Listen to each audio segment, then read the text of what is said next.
அவரைக்காய் பொரியல். முதல்ல பேன் சூடாயிடுச்சான்னு பார்க்கணும். சூடாயிடுச்சு. அதில் வந்து திட்டமாக ஒரு 3 டீஸ்பூன் எண்ணெய் ஊற்றுங்க.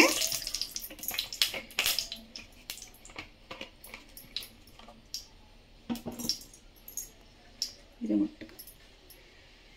இப்போ வந்து எண்ணெய் சூடாயிடுச்சான்னு பார்க்குறோம். எண்ணெய் சூடாயிட்டு உடனே அந்த பேனில் நான் வந்து கொஞ்சமாக கடுகு போட்டு சீரகம் நிறைய இருக்கிற மாதிரி பார்த்துப்பேன். ஏன்னா நம்ம வயிற்றுக்கு சீரகம் ரொம்ப நல்லது. இந்த மாதிரி பொரியிடும் போது நீங்கள் வந்து உளுத்தம் பருப்பு கடலைப்பருப்பு ஒரு டீஸ்பூன் அதில் போடுங்க. முருமுறை வளர்க்கட்டும். இது கூட சின்னதாக நறுக்கி வைக்க பெரிய வெங்காயம் 1 நான் போடுறேன்.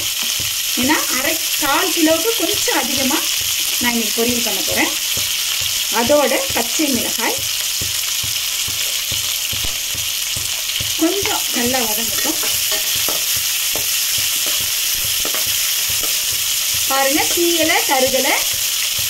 அடுப்பு வந்து மீடியம் பதத்திலே இருக்கட்டும். தீயலை கருகலை.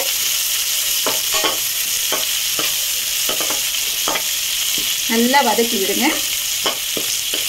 இதுக்கெல்லாம் நம்ம பிரியாணிக்கு வதங்குற மாதிரி கருப்பாக வதங்கக்கூடாது. கண்ணாடி பழத்தில் வெங்காயம் வதங்கினா போதும். இப்போ கொஞ்சமாக ஸ்கின்னோட தோலோடு நறுக்கி வைத்த பூண்டு நறுக்கி போடுறோம். இந்த பாருங்கள், தோலோடு நறுக்கி வைத்த பூண்டு தான் நசுக்கி போட்டிருக்கேன். ரொம்ப டேஸ்ட்டாக வாசனையாக இருக்கும் இந்த மாதிரி டைமில் வதங்கும் போது. இது கூட 2 காய்ந்த மிளகாய் நான் சேர்க்குறேன். ஏன்னா உங்களுக்கு பச்சை மிளகாய் பிடிச்சிருந்தா பச்சை மிளகாய் சேர்த்துக்கோங்க, காஞ்ச மிளகாய் பிடிச்சிருந்தா காஞ்ச மிளகாய் சேர்த்துக்கோங்க. நான் வர மிளகாய் 2 தான் உடச்சி சேர்த்துருக்கேன். நல்லா வதங்கட்டும்.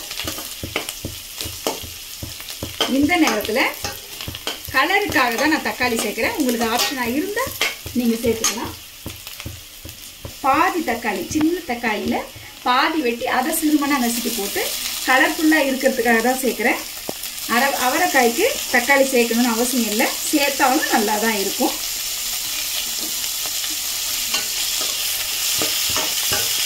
இப்போ நம்ம தீயாமல் கருகாமல் வறுக்கணும் வதக்கணும்ன்றது தான் நம்ம கைவண்ணம். அந்த டேஸ்ட்டெல்லாம் அமுக்கும். சரிங்களா? இந்த மாதிரி நேரத்தில் தேவையான அளவு கல்லுப்பு தான் சேர்க்குறேன். அதை நம்ம அவரைக்காய் போடும்போது அதுலேருந்து வரும் தண்ணீரில் இந்த கல்லுப்பு கரைஞ்சிடும். இப்போ இந்த தக்காளி வெங்காயம்லாம் சுருக்கமாக வதங்கி வர்றதுக்கு இந்த கல்லுப்பு நல்லா உதவி செய்யும். பாருங்க, சூப்பராக வதக்கியாச்சு. இப்போ சிறிதளவு நம்ம சின்னதாக சிறுமனாக கட் பண்ணி வைத்த அவரை, இது பார்த்தீங்களா? இப்படி தான் அவரைக்காவை கட் பண்ணணும். கட் பண்ணி இப்போ அதை சேர்த்துக்கணும்.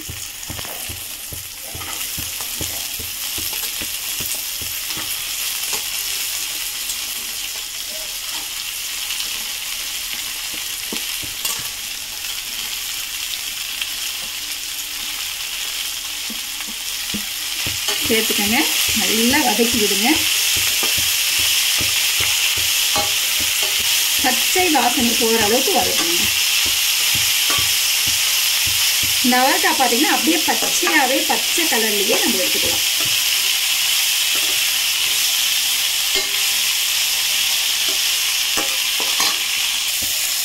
அவரைக்காய் நல்லா வதங்கி வர்றதுக்கு சிறிதளவு மஞ்சள் தூள் போடுங்க. ஏன்னா காரத்துக்கு நான் பச்சை மிளகாய் சேர்த்துருக்கேன். அதுலேயே 2 வரமிளகாவும் நான் சேர்த்துருக்கேன். இதே போதும் காரம். நல்லா வதக்கி விடணும். தீயக்கூடாது, கருகக்கூடாது. இப்போ பார்த்தீங்கன்னா ஓரளவுக்கு பச்சை வாசனை போயிடுச்சு. இப்போ இந்த அவரைக்காவை தண்ணி எதுவும் நான் ஊற்றலை, நிறைய எண்ணெயும் ஊற்றலை. ஒரு 2 டீஸ்பூன் தான் எண்ணெய் ஊற்றிருக்கேன். போட்டு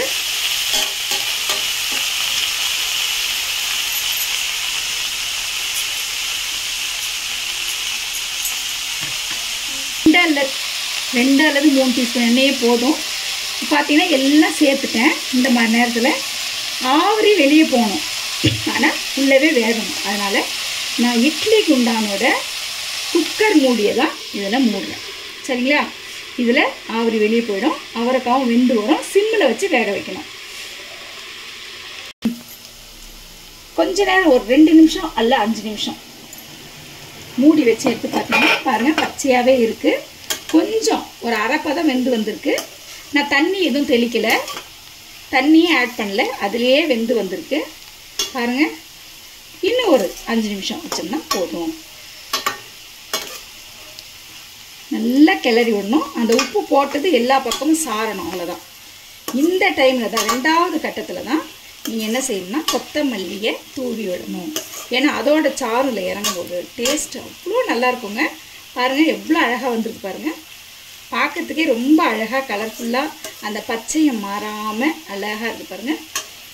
இட்ட கொத்தமல்லியை அது மேலே தூவி விட்டு கிளறாமல் மூடி வைங்க.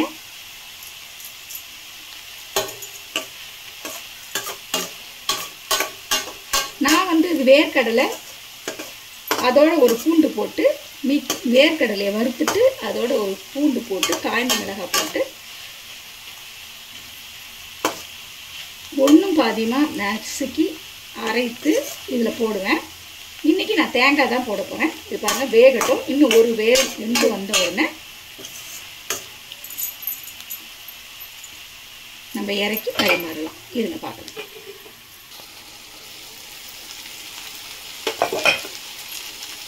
பார்த்தீங்கன்னா நல்லா வெந்து வந்துருக்கு பாருங்கள். அடி பிடிக்கல, தீயில கருகலை, இந்த மாதிரி டைமில்